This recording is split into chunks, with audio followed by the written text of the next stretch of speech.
Regras de processos de impeachment podem sofrer mudanças. Estupro coletivo terá penas mais duras. E você vai saber mais detalhes da proposta que reduz o imposto de renda retido em remessas para turismo no exterior.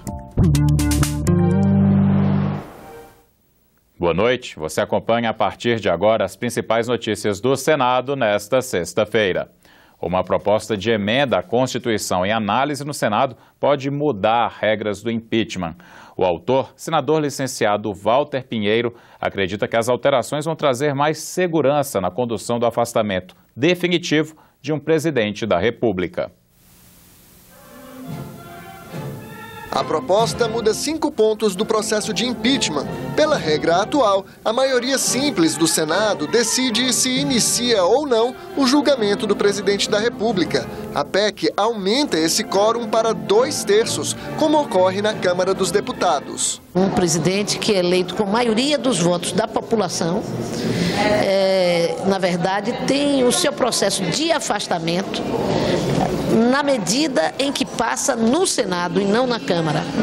E para passar a admissibilidade no Senado é preciso apenas maioria simples, o que quer dizer que num quórum mínimo de 41, 21 votos podem decidir o afastamento de um presidente da República. Quanto à admissibilidade proposta pelo senador Walter Pinheiro de um quórum qualificado no Senado é exatamente desconhecer e desrespeitar a prerrogativa da Câmara dos Deputados, que já tem como essa única finalidade autorizar a abertura do processo com 342 deputados federais, ou seja, 2/3 do plenário. O texto também reduz o prazo para o afastamento do presidente após a abertura do processo, de 180 para 90 dias. Nós estamos há um ano paralisados e a economia se deteriorando. Então eu acho que as soluções devem ser mais rápidas. Aumentar prazo, diminuir prazo, são coisas casuísticas que não se sustentam. Pela proposta, não é o vice que assume o comando do Poder Executivo, mas sim o presidente do Supremo Tribunal Federal. Hoje o Brasil tem 2 presidentes. Uma presidente afastada, que está lá no Palácio da Alvorada, e um presidente interino que está no Palácio Planalto. Aí não funciona, né? Aí criou uma situação inusitada que não existe em canto nenhum do mundo. Então essa lei precisa, evidentemente, ser modernizada. O governo continua funcionando, não se demite ministro nenhum. E após 90 dias, se for culpado, assume o vice. Se for inocente, volta ao titular. Outra mudança. O plenário do Senado precisa aprovar um decreto para deixar claro quais são os direitos e deveres do presidente afastado, o que não aconteceu no caso de Dilma Rousseff. Acho que é gasto demais, são 20 assessores que ela tem direito, ela mora num palácio com a custa de tudo, de todo cidadão. Foi uma benesse que foi, digamos, de parte do presidente do Senado, porque isso não está previsto. A PEC traz mais uma novidade. O presidente reeleito pode responder por crimes de responsabilidade cometidos em mandatos anteriores e sofrer um processo de impeachment por causa disso. A proposta está na Comissão de Constituição e Justiça do Senado e aguarda a indicação de um relator. Nesta semana, o Senado respondeu a um tipo de crime que tem horrorizado o Brasil com uma proposta de lei. Apesar de não haver estatísticas, a polícia reconhece que os estupros coletivos são mais comuns do que se imagina. Um ano atrás, a morte de uma adolescente em Castelo, no Piauí, chocou o país. A menina e mais 3 amigas foram agredidas, violentadas e arremessadas do alto de um penhasco. Mês passado, mais 2 estupros coletivos tiveram repercussão nacional, mais uma vez no Piauí e no Rio de Janeiro. Na Zona Oeste carioca, uma adolescente de 16 anos, desacordada, foi violentada. Os agressores, que seriam mais de 30, divulgaram imagens do abuso nas redes sociais. A covardia ainda fica maior se você pensar que, ao invés de um homem, se juntam 30 homens para praticar uma violência, né, com uma moça, naquele caso, que estava completamente drogada, pelo que parece, ou seja, no estado de vulnerabilidade total. O impacto da agressão na sociedade foi tão grande que mulheres foram à rua protestar nas principais cidades do país. No Congresso Nacional, a bancada feminina se mobilizou. Nenhuma mulher merece ser estuprada! Nenhuma mulher merece ser estuprada! A resposta do Senado foi a aprovação de um projeto que acrescenta ao Código Penal a figura do crime de estupro coletivo. Homens juntos, ao mesmo tempo, cometendo crime sexual, estuprando uma mulher, uma menina, uma pessoa. Então isso fica mais claro. É óbvio que a legislação fala em mais de um.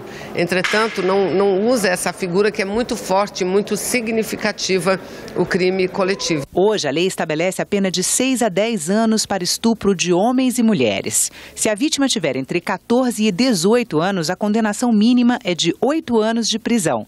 E no caso de estupro de pessoas consideradas vulneráveis, as penas podem chegar a 15 anos.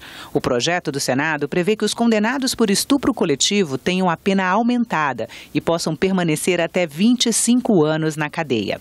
A relatora, Simone Tebet, incluiu no texto penalidades para quem divulgar imagens de violência sexual, como no caso do Rio de Janeiro. Divulgar pelas redes sociais, transmitir, comentar, seja de que forma for, estupro individual ou coletivo passa a ser crime no Brasil a partir do momento que a Câmara aprovar, e a pena será de 2 a 5 anos. O Fórum Brasileiro de Segurança Pública estima que 50 mil estupros são denunciados por ano no Brasil, mas que o número de casos pode ser bem maior, porque muitas mulheres não denunciam. Em relação ao estupro coletivo, não há sequer estatística. Para a chefe da Delegacia das Mulheres do Distrito Federal, o crime pode ser muito comum. Quando você pensa no estupro, você pensa naquele estupro clássico, né? Ela estava na parada e o homem vem com uma faca, encosta e leva ela, né, ameaça.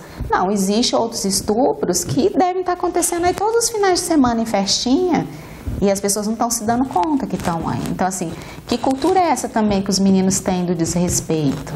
Para a antropóloga Lia Zanota, professora da Universidade de Brasília, alterar a lei é importante, mas a melhor forma de prevenir a violência sexual é mudar a educação.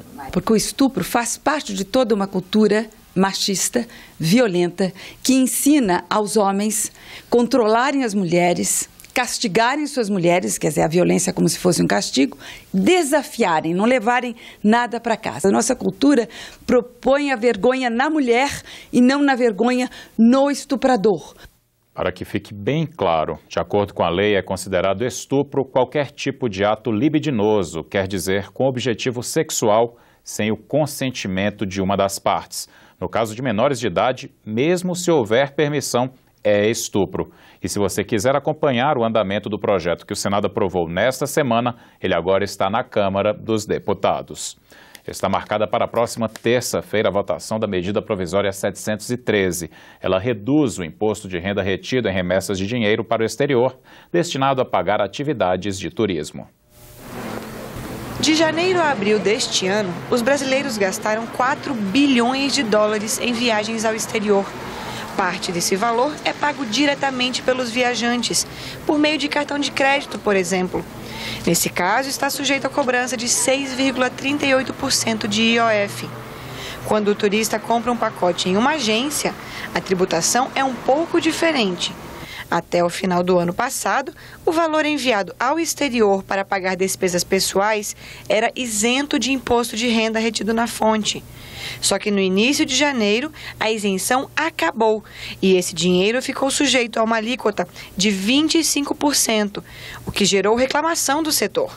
Uma medida provisória editada em março e que está em análise no Congresso diminuiu esse percentual para 6% até 31 de dezembro de 2019. Que é um percentual mais compatível, não vai com certeza criar grandes dificuldades nem para o brasileiro que quer ir ao exterior e muito menos para as agências de viagens que vivem exatamente desta intermediação do serviço de promoção do turismo internacional. Essas remessas serem tributadas em 25% seria a decretação da falência total do turismo brasileiro. O texto da medida provisória também deixa claro que o dinheiro enviado ao exterior para custear gastos com saúde e educação é isento do imposto de renda retido na fonte. O relatório do senador Dalírio Beber modifica a cobrança de imposto de renda também para as aposentadorias de brasileiros que moram em outro país.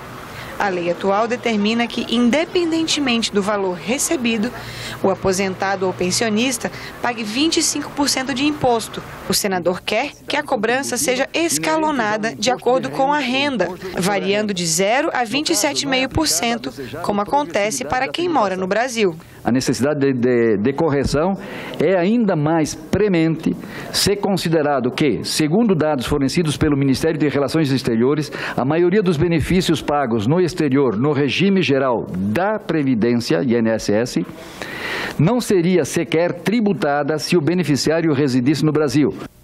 Gestão de recursos hídricos, energia renovável na agricultura familiar e a comemoração do Dia Mundial do Meio Ambiente neste domingo.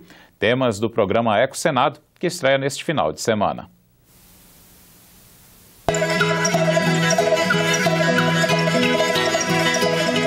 Nos Cerradenses, Centro de Excelência do Cerrado, no Jardim Botânico de Brasília, conversamos com Sérgio Ribeiro, especialista em recursos hídricos e mestre em desenvolvimento sustentável.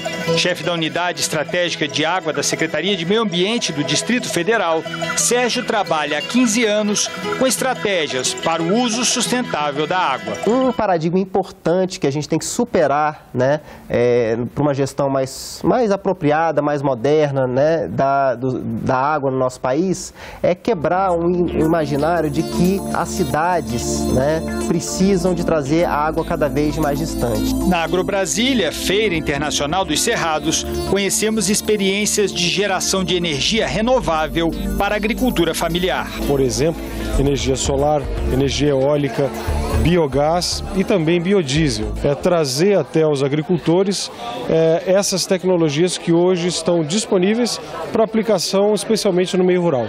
O programa faz ainda uma homenagem ao agrônomo Francisco Ozanam, que faleceu no mês de maio e durante 40 anos cuidou dos jardins de Brasília. Se Brasília tem mais ar puro para respirar, o que propicia melhores condições de saúde, deve isso sem dúvida a Ozanam. Para eles, os jardins, os parques, as árvores, era o que mais importava. E celebra também o Dia Mundial do Meio Ambiente. Eu espero que as políticas públicas que foram aqui discutidas possam ser implementadas na defesa do meio ambiente, sobretudo na questão da água. O problema da água no Brasil e no mundo é um problema de alto risco para a sobrevivência humana. Os rios estão muito comprometidos, até no norte do país, os rios mais caudalosos, né, já tem comprometimento das suas margens, de assoreamento, do desmatamento inadequado, da preservação das florestas, da fauna, da flora, de todos os biomas que precisam ser preservados.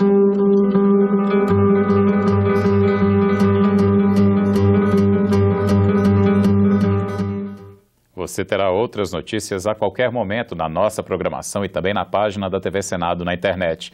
Encerramos esta edição com as imagens que marcaram a semana no Senado. Obrigado pela companhia, boa noite e um ótimo fim de semana.